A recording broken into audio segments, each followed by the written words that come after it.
Stay tuned for today's episode of Breaking the Biz, an informative podcast where we dive into the world of entertainment by interviewing seasoned professionals who have made their mark in the industry. Gain invaluable insights as they share their personal journeys, offering advice on navigating the dynamic landscape of the entertainment industry. Whether you're an aspiring actor, musician, filmmaker, author, animator, or any creative soul, tune in for expert career guidance, insider tips, and first-hand accounts on breaking into the entertainment industry. Get ready to unlock the secrets behind successful careers and fuel your own passion for the limelight. Please remember to like this video and to subscribe to our channels for more great conversations. Greetings from Breaking the Biz, brought to you by Yes I Can Unity Through Music and Education. I'm William Felber, your navigator through the intriguing universe of the entertainment industry, as revealed by the visionaries and creators who bring it to life. Stay tuned as we delve into diverse insights from the forefront of entertainment, hearing from pioneers, creators, and agents of change.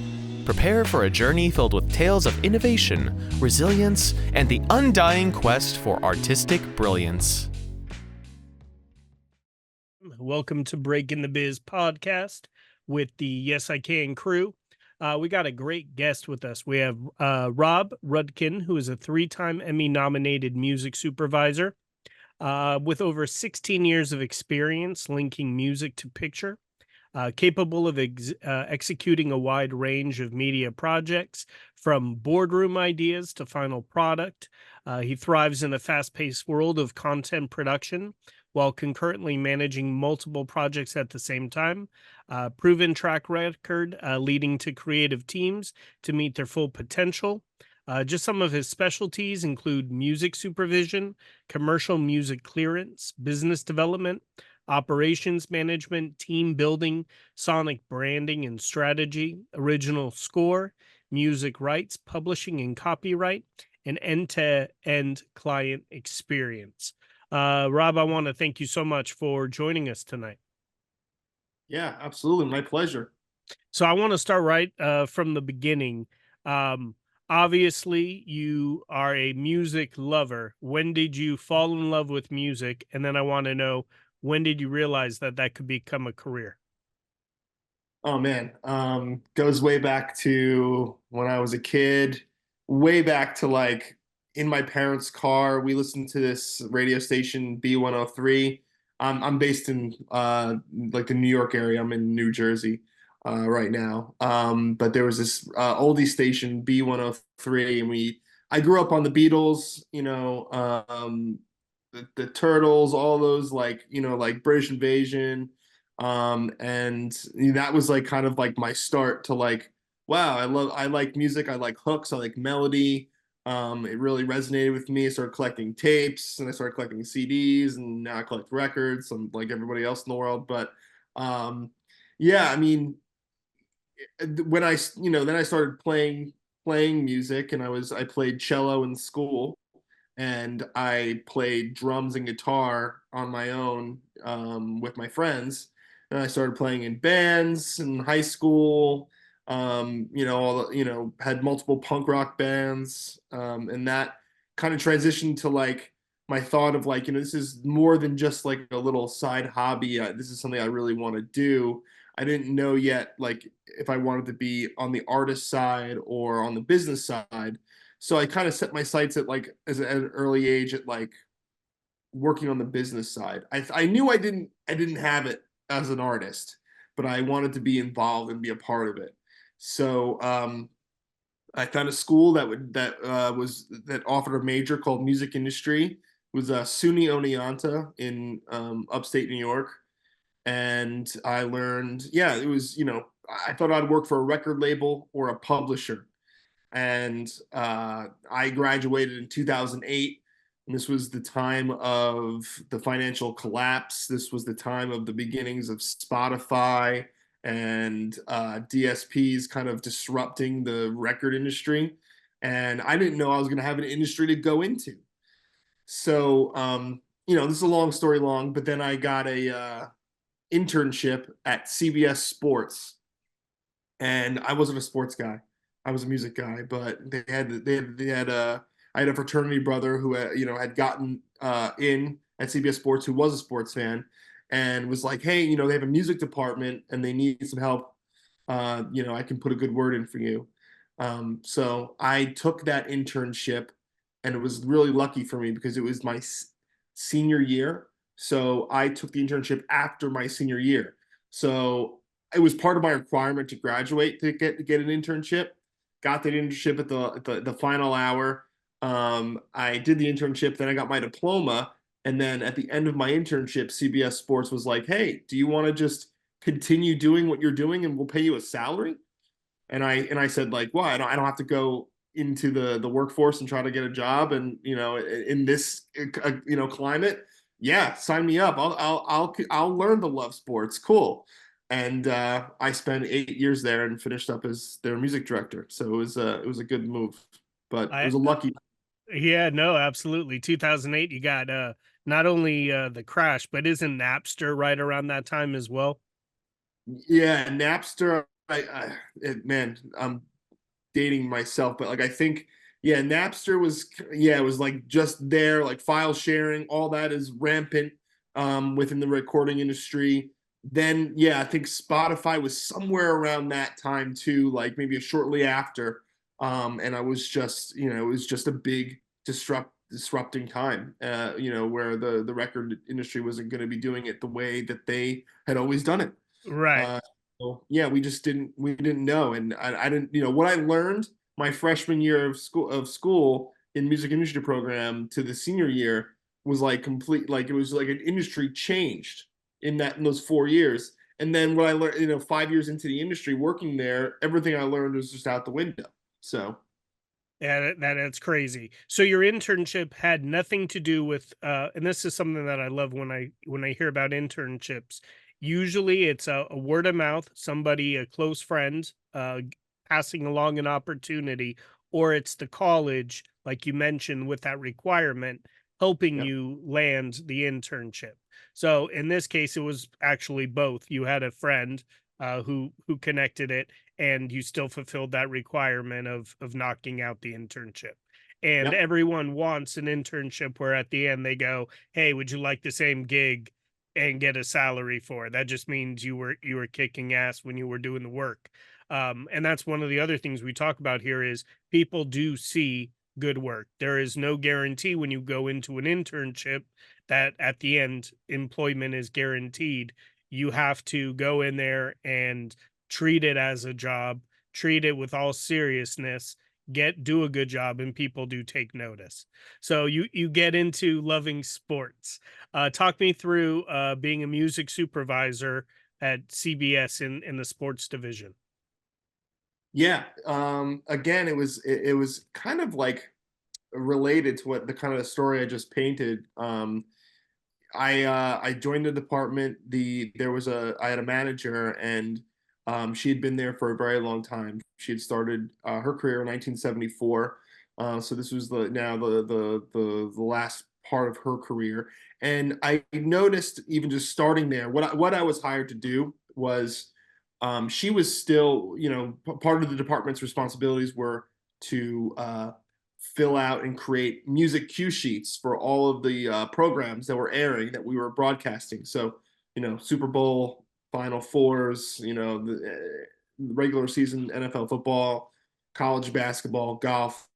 All those had cue sheets with them, and that was a cue sheet basically for everyone here is just basically, I like to look at it like it's almost like a timestamp. It's a record of all the music used in a program, how long it was used, the song's title, who wrote the song, who publishes the song, um, whether it was a theme or a background instrumental. All of that factors into the royalty rate and what's paid out to the composers and publishers of the music. And that's how the music goes around in TV and film. So she was still handwriting all this stuff and like basically like getting it carriered to like ASCAP's like office. And I remember, like, this was 2008, 2009. I'm like, this there's something going on here. I need to hang out. I need to hang out here. I need to like figure out how we can update these systems. Again, so I look at it as like it's almost like a layup, like for me. Like I just was presented with a situation where it was like, hey, you're in this position now where you can make something better, and people like you just mentioned, people take notice of those things. So what kind of accelerated that was because my manager and the department was kind of a little behind the times. The artists weren't getting paid their performance royalties on time, and that went along for a long time, and then until finally one of the theme writer of NFL on CBS, his name is Helmut von Lichten. He wrote the iconic NFL on CBS theme. He kind of he brought up he was like, I'm not getting paid my due from all these placements that are playing nonstop over and over again in and out of commercial throughout the season. He wasn't getting paid his share, so that kind of accelerated the transition between myself and my predecessor. And right place, right time. Yeah. And I'm so glad you brought this up because sometimes I preach stuff and people just go, yeah, well, you don't know what you're talking about. But it is just another idea to the fact of sometimes you get brought onto a company and you're being brought on to solve a problem, and sometimes they don't even realize that they have a problem. And in Right. your case, obviously not getting paid on time is a big problem and a big Yeah. red flag. So being able to expedite that excels and and coming up with a way to make sure everyone's getting paid and the communication is working is absolutely vital. So needless to say, you made a huge impact. I wanted to ask you, the NFL, NBA, all of these organizations, MLB, multi-billion-dollar organizations. Am I correct when I looked up the other day, like the NFL is considered a nonprofit? That's a great question, and that is definitely outside of my scope. I don't know, but I know that there's a lot of money in these organizations. The thought of the NFL being a nonprofit boggles my mind.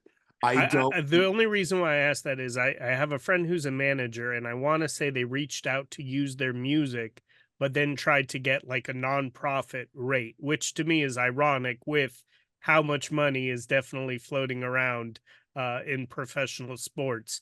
Um, but when you're hearing commercials, Kendrick Lamar, Not Like Us, as soon as that was hot, I saw that on NBA TNT, and you start seeing it. Obviously, it's a lot cheaper to find an artist who sounds like that versus paying an artist the proper royalties and clearance for Yeah. hit songs. But in your case, you were allowed to use whatever music, go after whatever, because there was Yeah, we definitely. I mean, that's like a it may be too much for this forum, but we definitely skirted. CBS did skirted with um some kind of gray area with the way we use music on the broadcast side.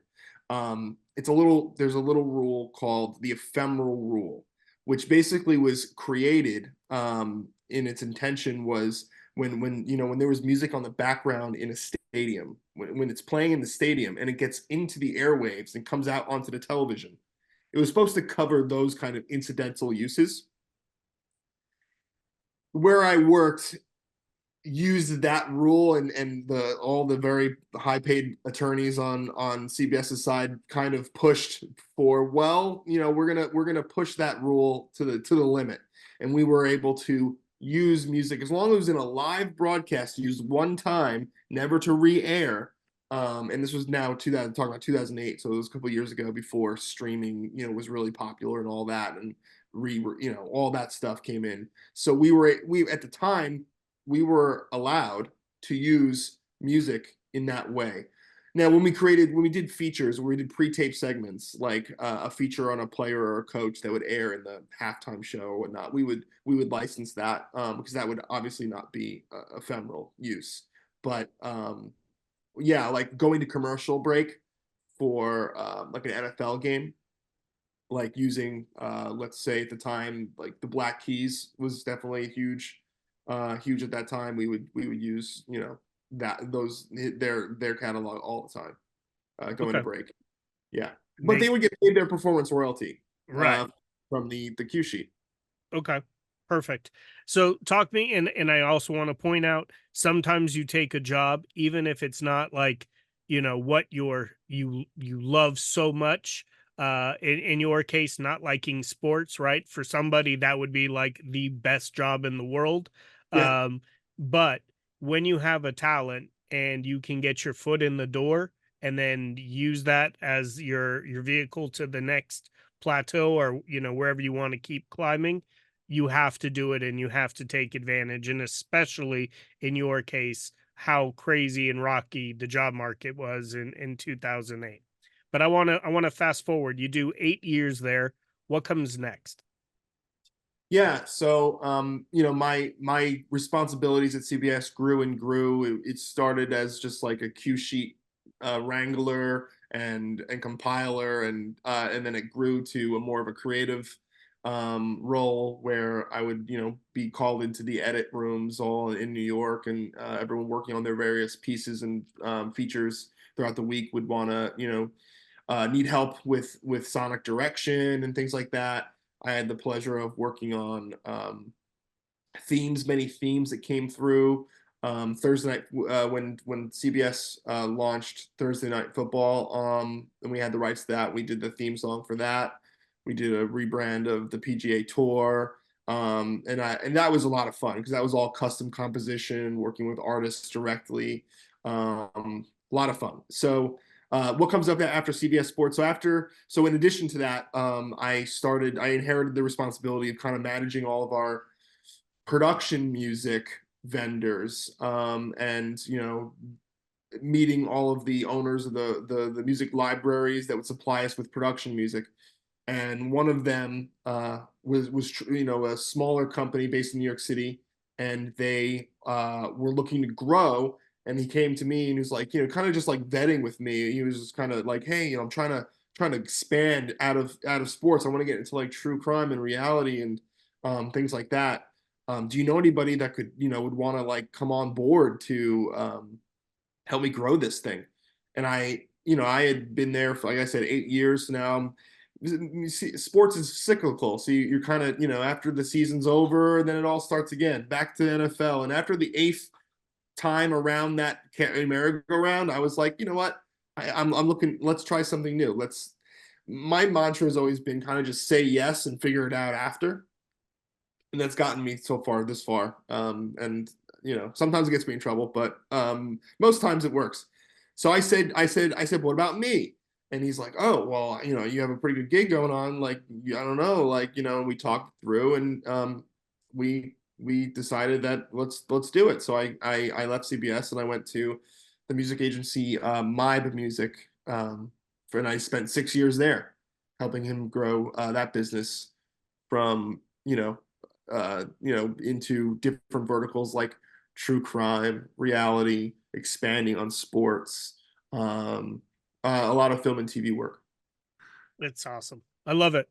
So, and I also just want to talk about growth mindset here for a second. Sometimes I love your mantra, and it just does tell a lot about yourself, like say yes and then figure it out later. Um, you have to have that attitude and that confidence within yourself to go and try an opportunity. Like you mentioned, probably a very good gig at CBS. You had it figured out. The guess it's a merry-go-round, but it's a merry-go-round you know how to control and spin Right. and go very Double, smoothly. yeah. Yeah, and then starting something new, but you have everything within the wheelhouse. You're dealing with clearances, you're dealing with performance rights, like you understand that business, and that's just an example of how you can learn something, not necessarily go, "Hey, I'm gonna be here, learn, and then peace out." But the reality is, once you learn that business, you take those skills and then you go solve another problem. So you help this business grow, and I also want to show like the fact that you stay at a place for 6 years, 8 years, like you do your time and you make sure that the job is done. So Yeah. once you were done there, is there an amazing project that you're extremely proud of coming out of there? Oh man, one that comes to mind was we did the political theme for CBS. So back to like my old stomping grounds, not for sports, but for their news division. This was the 2020 theme that they still use to this day. Whenever they run any like political segment on CBS, they use this theme, and we created the score, the original piece.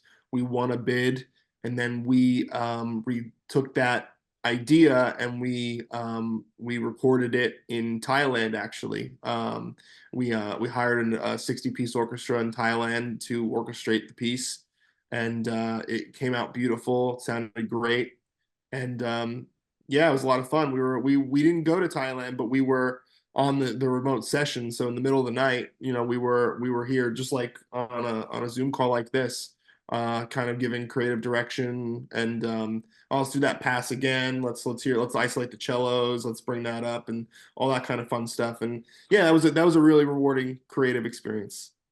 Now, in your bio, it does mention being nominated 3 times. Um, is that from the work that you did with this publishing house?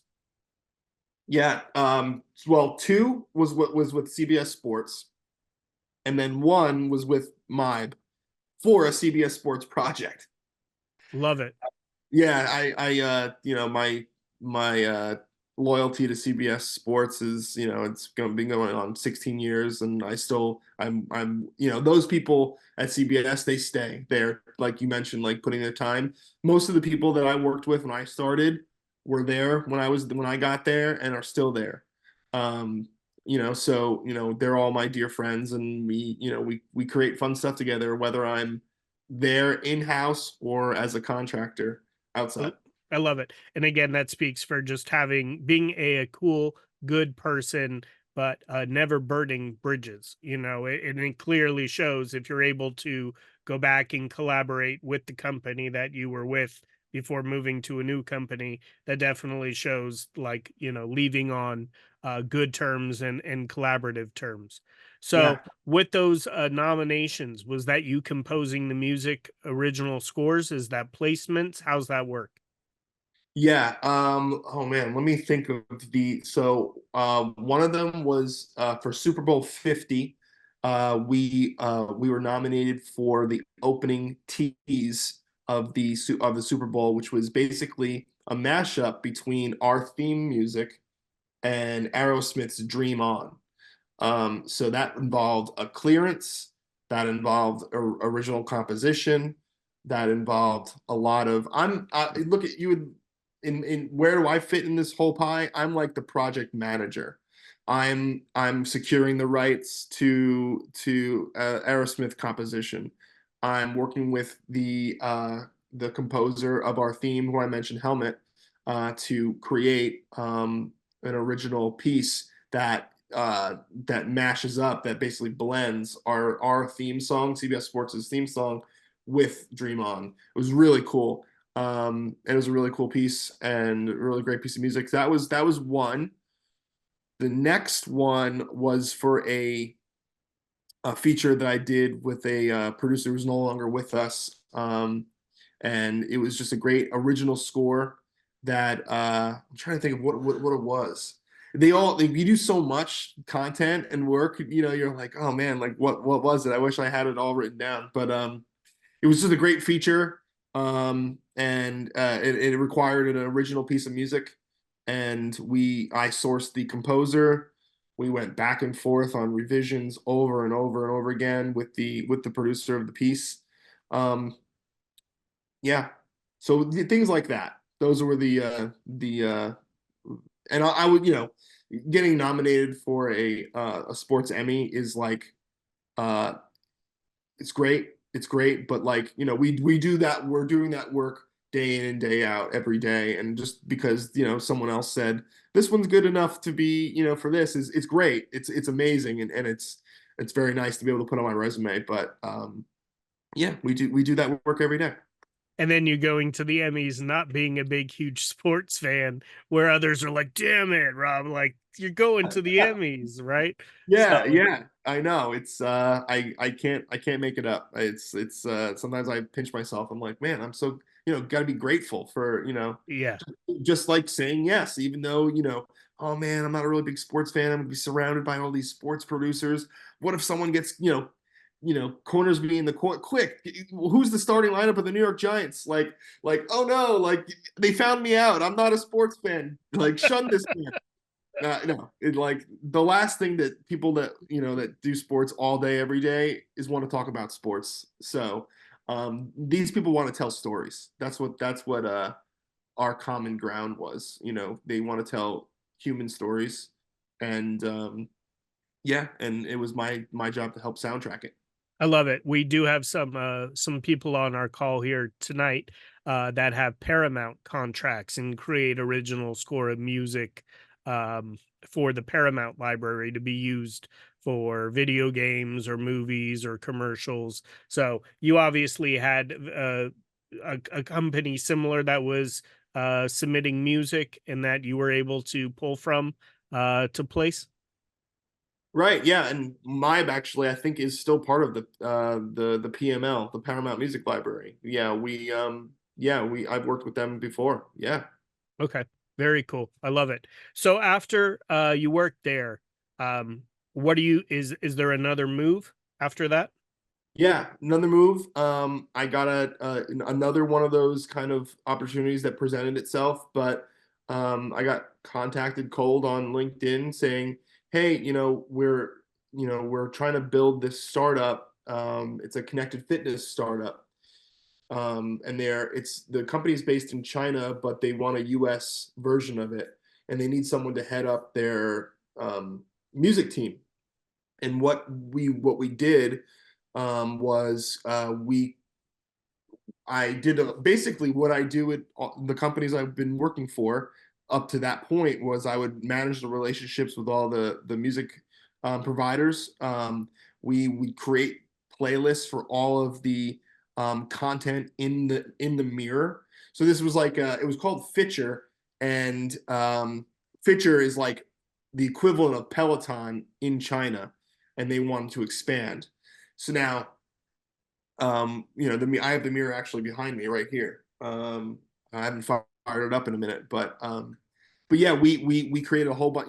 We had over 130, like over 1,000 pieces of original content. In various modalities, in yoga and stretch and Pilates and strength training, and we would soundtrack, work with the instructors, the talent, to create their music playlist. And a lot of that is, this was new for me too. Like all these music playlists are to the beat. They're on time because these people are working out to that. So it's like it was a different kind of content, and I was really excited about that. I saw Peloton's meteoric rise, and I was like, well, maybe I can get on my rocket ship. That'd be fun. Unfortunately, that company came a little too late to the game, and the COVID boom kind of was on the tail end.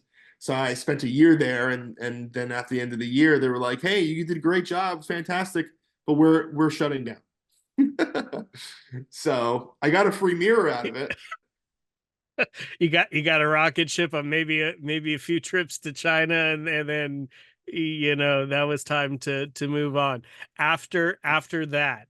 And After that, again, yeah, but it is a great example of sometimes you take that opportunity and sometimes it doesn't always pan out. But you cannot blame you for trying to put your cards all in when you saw exactly what Peloton did. And obviously, if it's huge in China, there's a big market in China. Um, so you do that, doesn't work. What do you come back to? so yes, now I'm, in my mid 30s. I have two kids. I have a mortgage. I have responsibilities, and I don't have a job. And I'm like, okay, like what here it is. Like This was all, all those years of like people around me saying, you want to work in music? That's not really stable. Like, oh no. And it all started to come into my head like, oh no, look, it was gonna hit you eventually. But I was furloughed for 5 weeks, and then I was luckily picked up by a lovely company called Marmoset Music. So if you're following along, team, I kind of ping pong back and forth between buyer and seller. So I was in CBS, I was a buyer of music, and then I went to MIBE and I was a seller, and then I went to Fitcher and I was a buyer again, and now I'm a seller. So I work here at Marmoset. They're based in Portland.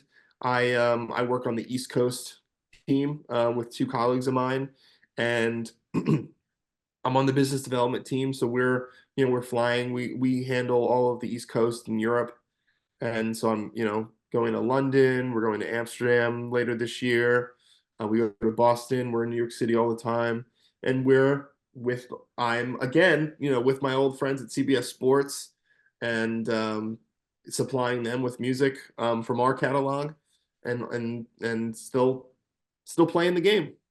I love it. At this point, are you still composing your own music?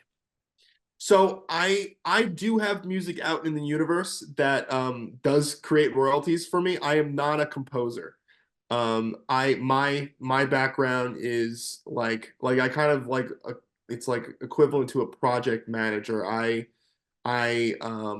move everything forward. I get the composer, I license the rights. My job right now is business development, so I'm working with all the Marmoset has a big stake in ad agencies. So we go visit the agencies, we visit the brands, we build relationships, and they come to us when they want to license music at an affordable price. Real music too. It's not production. It's all real artists out there working in the world. We manage about 35,000 copyrights, I believe, over 2,000 artists on our roster. We do custom composition. We do blankets. We do all sorts of things. Anything music related, we do it. And yeah, that's what I do. So when a brand, let's say a Target, comes to you, are those the type of people that say, "Hey, we want a band that sounds like Black Keys, but we don't necessarily want to pay performance or royalties on on a huge artist"? I know there are times where commercials do pick up, major artists for their songs, and it's highly recognizable. There's also times where you have artists and they even and put on the bottom who the artist is. I'm sure that was maybe a special type of deal to get exposure for the music being played. Yeah. Um, And do they Go ahead. advertising Yeah. break. I'm sorry to cut you off. Advertising now breaks artists too. Like those unsigned or unknown artists that get that big Target commercial. And that song really slaps. Then all of a sudden their tour picks up, and all of a sudden then they get signed, and it's a jump start for them. So the answer to your question was, yeah, Target comes to us and says, "Hey, we're working on this new campaign for the fall, back to school or whatever. We want a song that sounds like this or feels like this." More times it's feel, because the brand may not be talking in musical terms, but they want it to feel like this, and they want it to sound like that. And here are some references that we really are gravitating towards. Can you find something, source something in your catalog that hits these beats? And then another part of the conversation is, here's the media plan. This is the territory it's going to air in. It's going to be on terrestrial television. It's going to be on social, paid and unpaid web. It's going to be on video on demand for a certain term. So term, territory, all the basics there of what the media plan is, and then that'll help us with the price of what we charge for the license. And yeah, that's what we do. We'll help them find the music that they want. And if they, oftentimes we're going up against steep competition. There's a lot of other companies that do what we do or work in the same space. And sometimes we win and sometimes we don't. That's just part of the game. And yeah, that's in a nutshell, that's what we do. When people want to come to our catalog to license something. Yeah, I'm thinking of Target in that song like "Meet Me in the Middle." I don't know who sings it. Obviously, the hook, just those words alone, is great for a Target branded commercial. Right. I know it's somebody's main song because I've heard it on the radio. I just can't think of what comes to mind, but that "Meet Me in the Middle" part. I mean, sometimes it's just even the wordplay that fits Yeah. with a certain brand that they're going with. Is there an artist that comes to mind that maybe an underground artist that you used that got that exposure and got that huge play through a brand? That you're just like, oh, that band is cool as can be, and they got that break. Yeah, we have a lot of really cool artists on our roster that have done really well in sync. One that comes to mind is Money Cat. Definitely look them up. They're really cool, and they just get sync. They're the way they write and the way that they kind of craft their art. It's just perfect for big ads. I love it. So every career has like these major, things that you just love, but there's also got to be something about the job where you're like, I got to deal with. What are the challenges that come with the job you do? Yeah, I mean, anything becomes a job. No matter how much you love it, there's a point where it's like, oh man, I mean, on those days where we're getting back-to-back requests, just and the inbox is climbing up, and we don't have enough bandwidth to service everyone, or at least we don't feel like it. When turnaround times and deadlines are, they're constantly like, we need this in a couple of hours. It's very hurry up and wait. This industry where hey, we need this in 10 minutes, but then we're not going to tell you if we're going to license it for another like 2 months. um, that's just there's a lot of for lack of a better term, like red tape. A lot of people, a lot of cooks in the kitchen. You have the brand, you have the agency, you have multiple producers on each side. A lot of people to please and approve. So that kind of grind every day can wear on you. Okay. Um, Travel, I love to travel, but now I have two kids. Four, Oliver and Noah was 4 and 2. So, being away in London, away from my family, it could be nice, but after day 4, you're like, oh man, I want to get home, and I just want to be home. Okay. So definitely a lot of travel. Um, how do you balance family time and work time?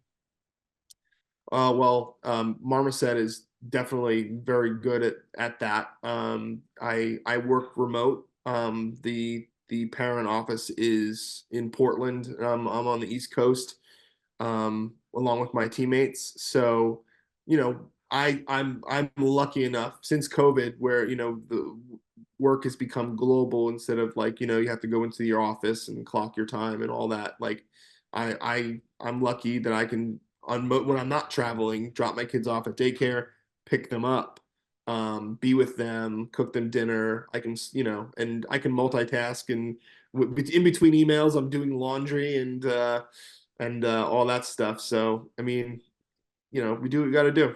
I love it. Talk me through mentorship. Obviously, you're paying it forward, and you're sharing insight and nuggets of information on how to get into this field and sharing your career roadmap. Is there a mentor that comes to mind for you? Obviously, you got over to the CBS and you were able to change the game. But did somebody guide you and help you in that transition initially when you were in an internship? Is it go back to somebody at school? When I say mentor, who comes to mind? Oh, a few people.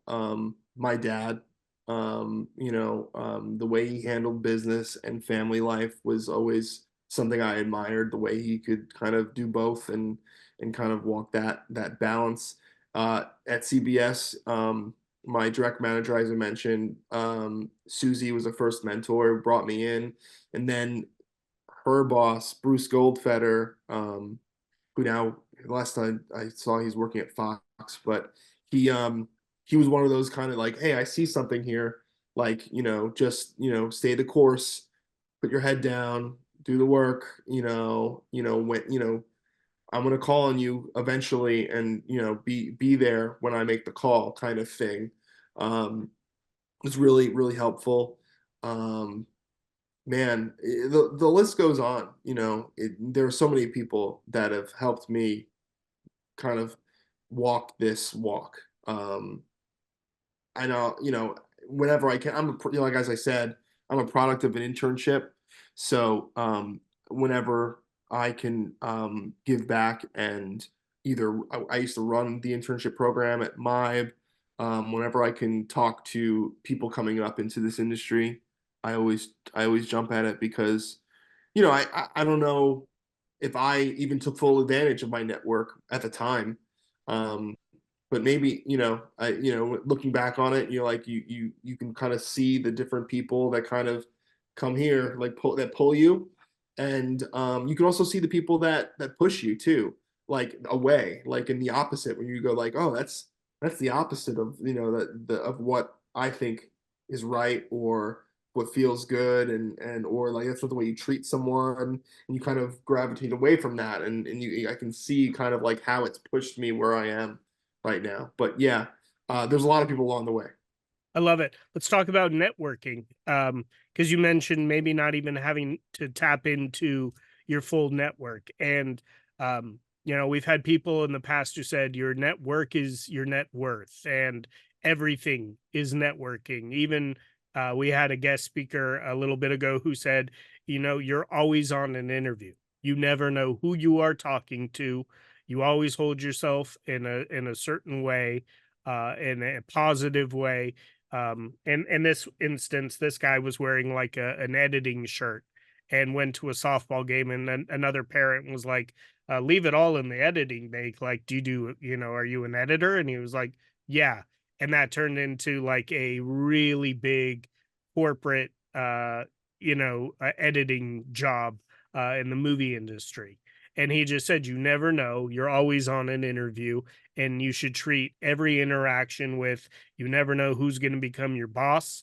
You never know who's going to be that fulcrum that lifts you up and pushes you into a position that you're going to enjoy. So, how important has networking been for you? Oh man, it's been everything. It's giving me my whole career, starting all the way back from, networking and befriending my fraternity brothers that had like-minded interests. We were all, a few of us were all in the music industry program. So being involved in my school, being involved with like clubs and extracurricular activities, then that which got me that, hey, there's an internship open, I want you to apply to it. Just being in the right place, being in the right place at the right time is, I wouldn't say it's a myth, but kind of like what you said, like, you're always on an interview, you always got to put your best foot forward, when you're talking to anyone. That's how that's how these things, being in the right place at the right time, happens, when you present yourself like that all the time. And yeah, now in my job, networking, this industry, especially in the part that I'm in, is it's who, and building relationships. Part of our mantra, really, at Marmoset, is like, it's really building real relationships, going to where our clients are. That's why we fly to them. We're still very old school in that way, where we, multiple times a year, we go to see them and visit them, take them out to dinner, get to learn about their families, get to know what they like and dislike about the job, and what's going on in their personal lives. We're building relationships, and that's been everything in my career. I love it. And one of the things you mentioned, being in the right place, right time, is it a myth? I think there is some definite connection to that right place, right time, but it takes someone like yourself with a strong growth mindset to take advantage of being in the right place at the right time. Because it's Yeah. very easy to go, I don't really like sports. I don't know if I could do this job. And you lose that opportunity. Or, the Peloton and not having the vision of, wow, what could this turn into? Um, those are all moves and it all in, when you look at that career roadmap, they're all calculated moves, all that come back to your mantra of saying yes and then figure it out later. um and if you have enough faith in yourself and in your skill sets, you're gonna figure it out. So I have to give you kudos again on having that strong growth mindset, and that is why employers want someone with a strong growth mindset versus that fixed, I don't know if I could do it. I haven't done it yet. Where you have it, I haven't done it yet, but I'm about to figure it out and be successful at it. So kudos again on that. My last question to you, and then I'm gonna open it up just if any of our listeners have questions. Um, what is the biggest piece of advice you would give to your younger self before the mortgage, before the kids, kind of going back in time?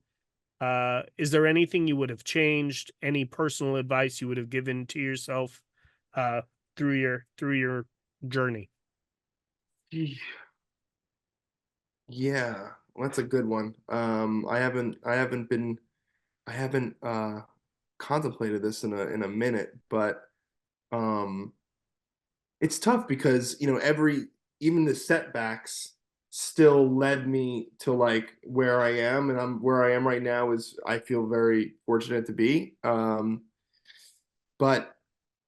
if I had to, give myself advice at this age, like I would have had more confidence in my abilities earlier.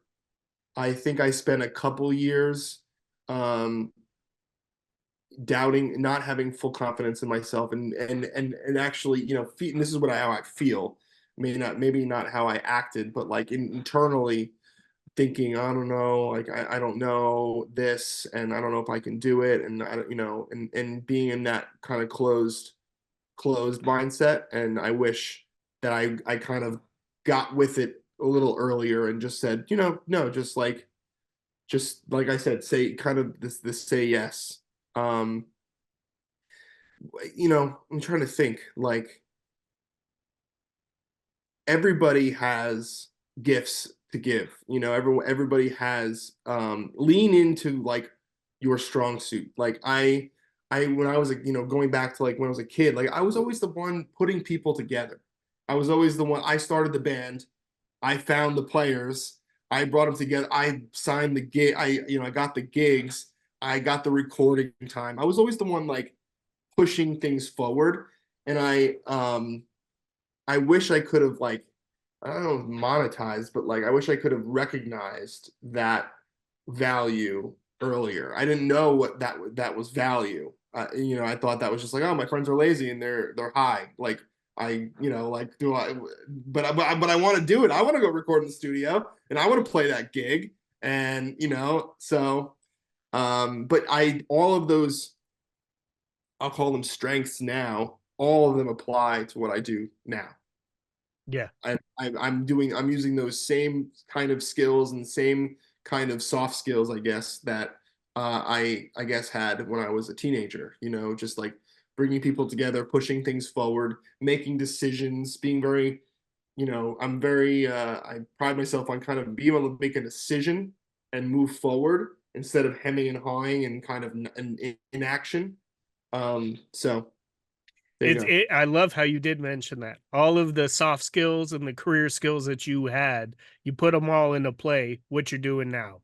The self-awareness, the communication, collaboration, um, the problem solving, the entrepreneurial mindset and thinking on how to generate. But not the alpha male, that's not the right the description, but I totally get you're the guy who gets the job done, and there always has to be someone who has those skills to become the leader, to get the team to do what the team needs to do. I think any band, if you ask anyone who's been in a band, it's almost like you got to deal with all the different personality styles, and that, like most bands battle it out. I think like a System of a Down where they beat each other up, with frustration, and can't release music. It takes somebody to be able to really do those inner workings of a band. That's why when any band has longevity, they've got good communication skills, or someone on the outside who's helping them all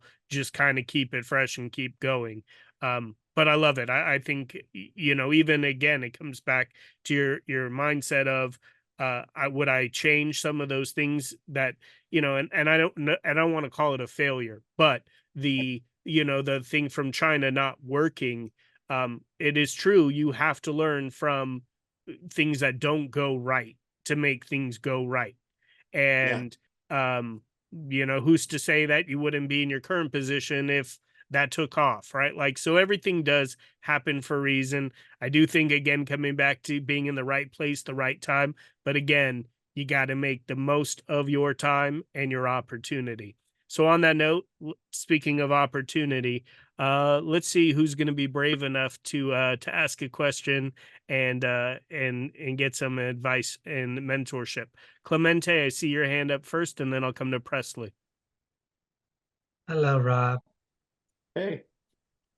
So my question is, as a music supervisor, I'm interested in learning more about your process for selecting music for projects, particularly when incorporating music from celebrities. Could you elaborate on the steps involved in choosing the perfect song for a specific scene? Yeah. A lot of the time it's not up to me. Going back to my like earlier career at CBS, like a lot of it I was taking my, I guess, my skills and like what I learned from being in bands, and playing with with a group. Um, you know, it's tough. Like most of the time nowadays, it's not up to me. I'm just trying to find what someone else wants. And it's, and luckily I'm looking in my catalog of music that we represent. Um, so a lot of times where we kind of break it down, and like, maybe the client is gravitating towards a certain key or a certain instrument. Maybe they're really liking the way that guitar sounds in that reference, and we want to try to match that with something that we have. So we'll start with, okay, let's get in the same genre. Maybe it's vocal, maybe it's the vocal performance, like they really like that particular male vocal. Let's find something similar to that. Maybe it's a lyric. Um, it all depends on the project. Very rarely am I in the seat where I am deciding what this project is. That's up to the producer of the content we're creating. We're just helping them find it. Perfect. Great question, Clemente. Presley, You're go welcome. ahead and ask your question. Hi, Rob. I just want to have a quick question with you. I know you're part of, doing music compositions, and I was wondering, have you ever want to do like film scores during your career in the future? Yeah, we've had I haven't done it a lot, film scoring, but I've had been involved in some capacity. We a lot of times it's a song for a film that they want to find, that's already pre-recorded most of the time. Very few times have I been involved in it, like scoring a film. That's a whole nother ball of wax. That's like a whole, that's like spotting sessions and lots of revisions, and that's a whole different world. But maybe, when I was a kid, I said I wanted to be a music supervisor for film, and I've kind of gravitated more in sports and TV. But hey, I'm still young. We'll see.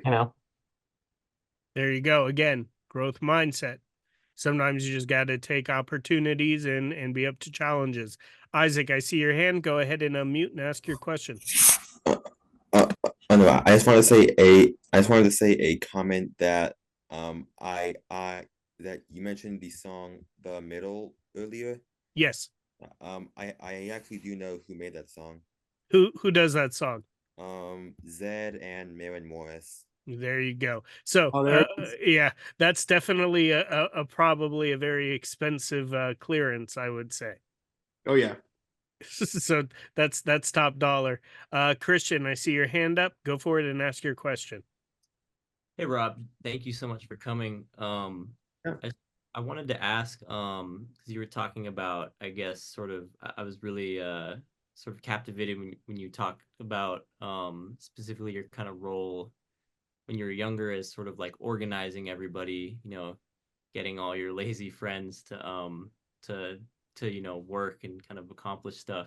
I can relate to some capacity. But I just wanted to, I guess, ask, like, how would you recommend going from just sort of a musician or kind of like informal kind of organizer of people to really being like a true kind of dot connector and like, I don't know, I guess like career maker, that sort of thing. I would say, if you want to get into like more involved in my industry, there are a lot of organizations. One of them is this organ. It's called AMP. Look them up. You can go to these events. You can go to these conferences, and that's where you're going to be in a room with all of the people that are decision makers in whether they're working for a publisher, a record label, a music agency, artists, what have you. The intersection of really like commerce and art and being able to just be a fly on that wall. And actually no, don't be a fly on the wall. Like go to these events and strike up a conversation and be genuinely interested in who you're talking to, because you never know who that person is going to be. You can go on LinkedIn and you can find, if I could do it again, like, and I had like that like real gunner attitude, like you can go to like find music supervisors that are doing the work and offer to do that work, help them for free, whatever it may be, like just to shadow them, to help with maybe the work that they don't enjoy as much, maybe more admin work, and just learn from them, learn by just being around them. And there's trust me, like there are plenty of them out there that could use a helping hand. And there are people out there that want to impart knowledge too, that want to mentor.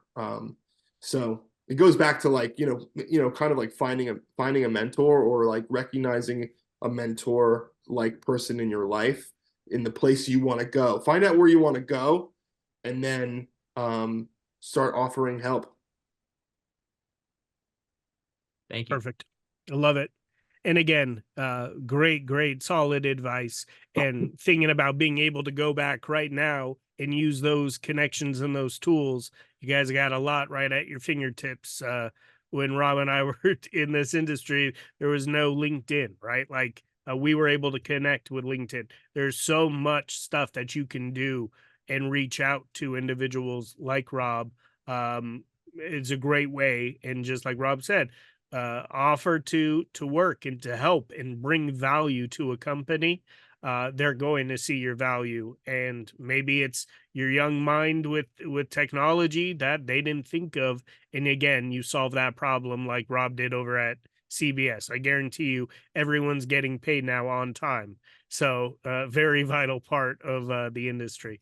Rob, with that, I want to thank you again for making time for us tonight, paying it forward, sharing your career roadmap, extremely informative.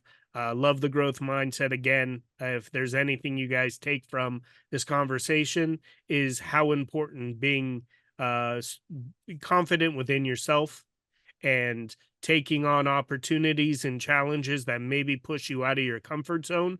That's okay. Sometimes being outside of the comfort zone is when you are going to do your best work. So on that note, just want to thank you again for time tonight, Rob. Have a great rest of your time. Continued success in your career. Thank you so much, and thank you for having me. It was an absolute pleasure to talk with you guys. Thank you. Awesome. As we conclude another enriching episode, we hope you found inspiration in the stories shared today. Let's take a moment to honor Yes I Can's role in bringing Breaking the Biz to life. Yes I Can's commitment to empowering young people with disabilities through education, advocacy, and mentorship shines brightly, paving paths of opportunity and dialogue. This podcast celebrates the organization's dedication to nurturing talent and facilitating impactful discussions. Breaking the Biz is more than a podcast. It's a part of Yes I Can's broader mission to amplify voices, dismantle barriers, and craft a world that's more inclusive and accessible for everyone. Each episode is a chapter in our shared narrative of progress, education, and empowerment, driven by the spirit of Yes I Can. Thank you for spending your time with us on Breaking the Biz. Continue to challenge the status quo and share stories that resonate. Until our paths cross again, let's keep transforming aspirations into achievements and infuse every endeavor with optimism. Here's to advancing the landscape of the entertainment industry one episode at a time. I'm your host, William Felber. See you next time.